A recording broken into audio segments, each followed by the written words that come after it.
Yuda. Trabaho nga lang ba ang nag-uugnay sa inyo ni Belle? Yan ang tanong ng isang netizens na nakakilala sa aktor sa Korea na isa ring solid Don Bell fans. Don Bell din raw ang nagpapasaya sa kanya. OFW kasi siya sa Korea.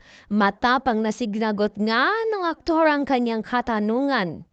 Say ng aktor, mas higit pa doon. Nagkikita nga kami kahit walang trabaho. Ang tagal na nga, hindi niyo pa ba napapansin kung ano ang mayroon kami?